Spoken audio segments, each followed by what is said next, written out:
Story recapped here. Today, I'm going to explain an action, drama, sci-fi film called The Machine. Spoilers ahead.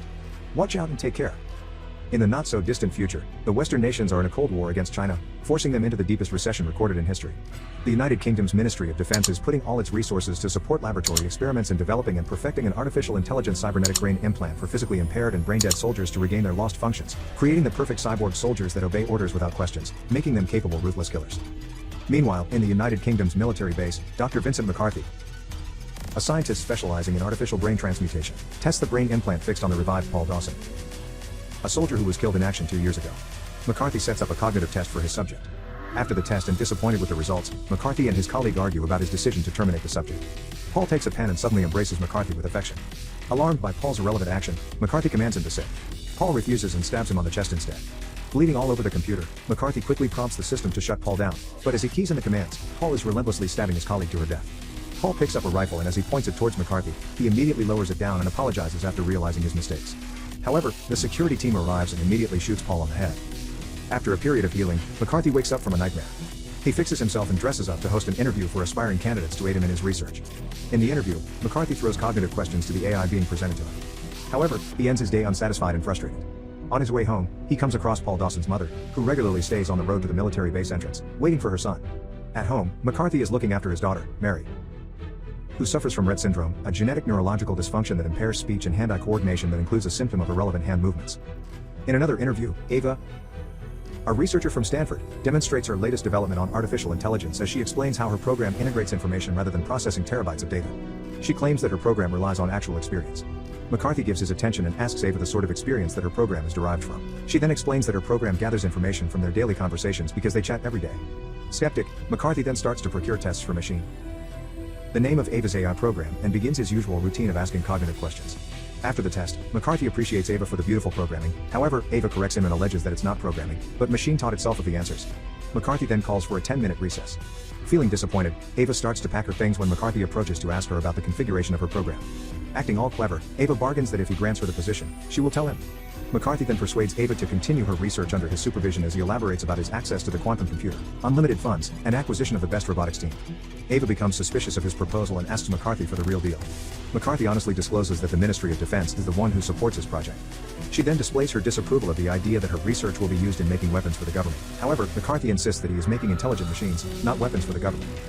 On her first day of the job, Ava pulls over for the checkpoint when Paul Dawson's mother opens her car and tells her that the military has her son. Ava jumps in surprise and points out that she doesn't know anything about it. As Mrs. Dawson, it's hysterical. The military enforcer sees her, violently pulling her out from Ava's car. Ava immediately steps outside and reacts to the enforcer's obscenity towards the old woman as one of the enforcers immediately restrains and arrests her due to her unexpected behavior. McCarthy bails Ava and sarcastically compliments her for getting arrested on her first day. As Ava explains how Paul Dawson's mother was severely treated, McCarthy cuts her off by telling her to ignore her sympathies with the old woman because she is in a mentally unsettled disposition. He then tells Ava that her son was killed 2 years ago in operation and that he genuinely feels sorry for her for not being able to overcome her dilemma. McCarthy begins to show Ava around, and as they converse, a female cyborg secretly spies on them, feeding intel to her fellow cyborg comrades. The assigned cyborg units initiate the security procedures as they head to the elevator that leads to the underground laboratories. As they descend, Ava notices the crested shape scars on both guards' heads and asks McCarthy about it. McCarthy reveals that the implants go to the soldiers who had brain trauma injuries.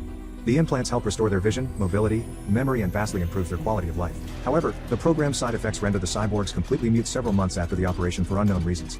However, in reality, the cyborgs develop a highly efficient method of communication that they keep secret among themselves. Inside the lab, Ava feels excited as McCarthy introduces his quantum computer. Working in the shadows, Thompson, the director of the Ministry of Defense, is observing Ava closely. After a while, Thompson introduces himself and welcomes Ava to the team. Then the female cyborg that spied on them earlier, Suri, steps inside to join. Thompson questions Ava, showing files that accuse her of assaulting a police officer during her youth. Ava is about to state her argument when McCarthy suddenly interrupts by pointing out that they hired her for her expertise, not her politics. Thompson agrees and changes the subject, telling them that there is something that he wants to show them. James, an amputee soldier, sits ready to test the newly augmented prosthetic arms. The augmented prosthetic is a bullet and bomb-proof arm made from silk that can adapt the host's skin complexion that is indistinguishable for human hands to touch. Ava asks if they are trying to make the machines look like more humans. McCarthy then admits that they are making machines to kill and initiate public negotiations without intimidating the human populace with their appearances. As Ava shows her astonishment at the new product, James demonstrates the superhuman strength of his newly installed prosthetic arms. He suddenly requests to touch Ava's hand so he can have the pleasure of feeling another human skin again. However, McCarthy quickly objects that the carbon fiber muscles are powerful to break her hand. Despite his warning, Ava fulfills James's request and eagerly gives her hand for James to hold. He gladly takes her hand as he gently feels it. Then suddenly, he leads Ava into a turn, moving her away from Thompson and McCarthy, and whispers help to Ava and secretly mentions Area 6. The next day, McCarthy maps Ava's brain in the quantum computer. McCarthy begins to ask her random questions to get her brain data. As the questions become more personal, Ava shares her memory about her father when she was a child, and in return, McCarthy tells her how she is similar to his daughter about liking computers. Ava suddenly changes the topic and asks him about Area 6. He describes that the place is where wounded soldiers who suffer from brain damage are being treated. Ava thinks Area 6 is more of a prison. McCarthy denies to disclose any more information and apologizes that he doesn't know anything about them as he quickly leaves the vicinity. The following day, before proceeding to the lab, Ava makes a quick detour at Area 6. She manages to get in unnoticed. She then looks over a glass window and discovers a fully guarded prison camp. Shaken up from the scene, she confirms her suspicions. Then a group of cyborg soldiers approaches her from behind. Without saying a word, she takes her leave as if nothing happens. Inside the lab, they continue to scan her brain data, but this time, it's by simulating emotions through her facial expressions. In the middle of the procedure, McCarthy asks her if she got lost on her way to the lab. Unsure of what to say, she pretends that she did. Unimpressed by her little play, McCarthy profanely tells her to mind her own business and never sneak around again. Meanwhile, Suri shows Thompson footage of Ava using a hacking device to access restricted information in the quantum computer about Area 6. The next morning, McCarthy apologizes to Ava for being short to her the other day. As he tries to make up for his rude behavior, Machine suddenly interjects and teasingly tells McCarthy that Ava is still angry at him. On their way home, Ava asks McCarthy for his reason for staying so long despite his resentment for the government's ideals.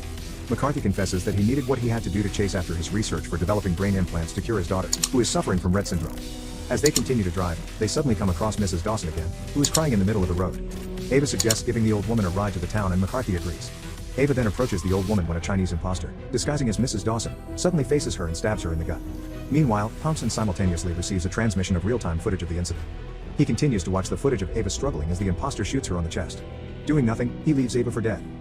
The next day, Thompson approaches McCarthy, informing him about the incident that the Chinese wanted their robotics program, and killing scientists is one of the best ways to achieve it. Proving him wrong, McCarthy condescendingly asks Thompson the reason for not killing him. Showing no disregard, Thompson poorly reasons out that a guardian angel might have protected him. Grieved by the loss of Ava, McCarthy decides to use the scans of Ava's face and likeness for Machine to inhabit as they move on to phase 2 of their program.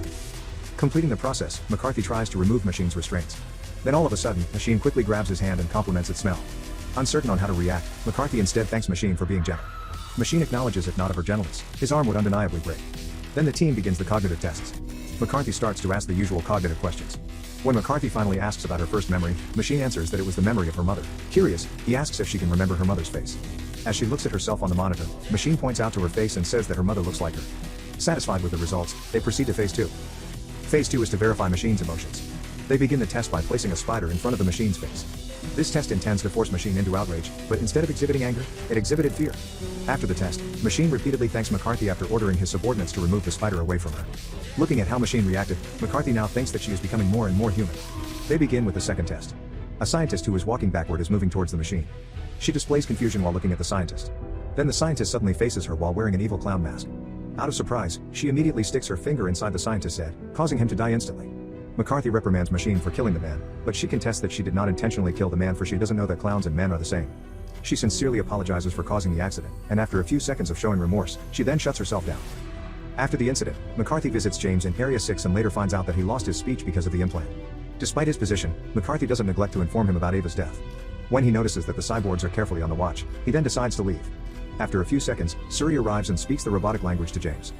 Back in his lab, he checks on the non-functioning machine. He tries to fix her, but to no avail.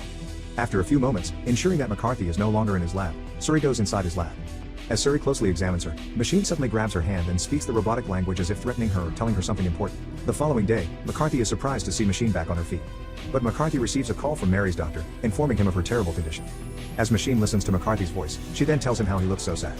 He tells Machine that he needs to see his daughter, but Machine reacts frantically, grabbing and squeezing McCarthy's hand as she insists not to leave her.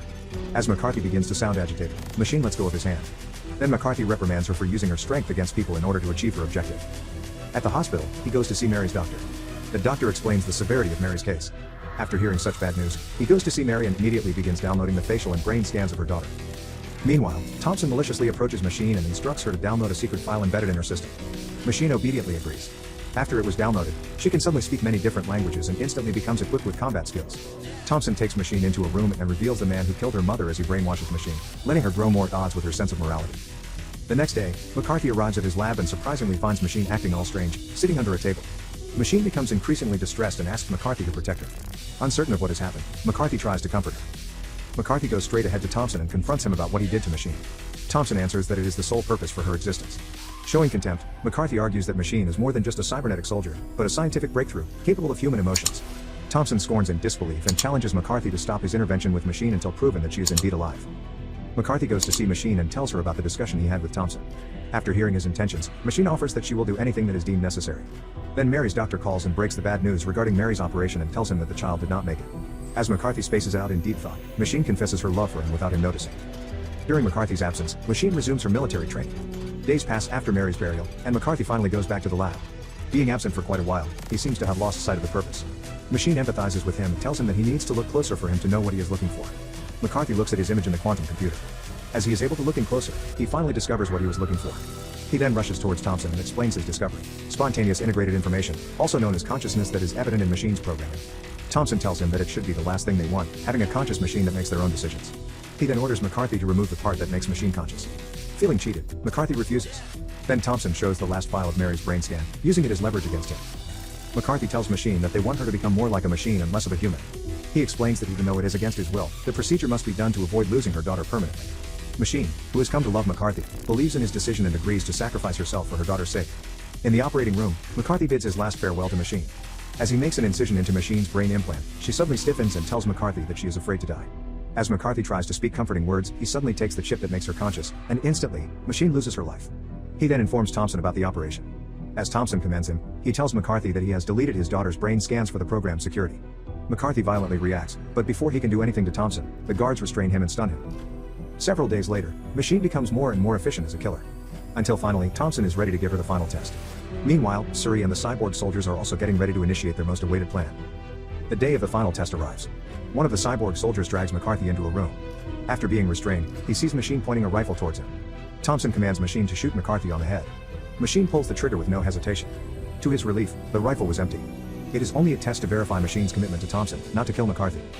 Meanwhile, the scientist that assisted McCarthy during Machine's operation discovers the truth about the chip that he removed from Machine's head. The chip is not Machine's consciousness, but a spare battery for Machine's GPS. After hearing the news, Thompson immediately commands to lock the facility down. The security team is on the alert, but the cyborg soldiers are there to assist Machine in their escape. Machine unties McCarthy and explains that the cyborgs have been communicating with each other since the beginning of this glorious day, war against humans and cyborgs. Thompson, on the other hand, enters the termination codes for all the cyborgs. As he deactivates the cyborgs one by one, Suri secretly manipulates the system, causing errors to the system's command. Meanwhile, McCarthy goes to the quantum computer to initiate self-destruct and finds James along the way to help him escape. With Suri's aid, Machine finally reaches Thompson's office. As Thompson tries to delete Mary's program, Machine tells him that he can never delete it because Suri has changed the password. Thompson begs for his life. Machine shows sincere affection for him, but as she touches his face, she suddenly pops Thompson's temples, leaving him dead. Machine then downloads Mary's brain scans and tells McCarthy to trust her. As all of them escape the military base, McCarthy hands a flash drive to Mrs. Dawson and tells her that it contains all the information she needs to know about her son. While McCarthy and Machine, together with Mary, are out to see the brilliance of the sun, the cyborgs, on the other hand, finally escape the confines of the military base, liberating themselves as free men of the new world.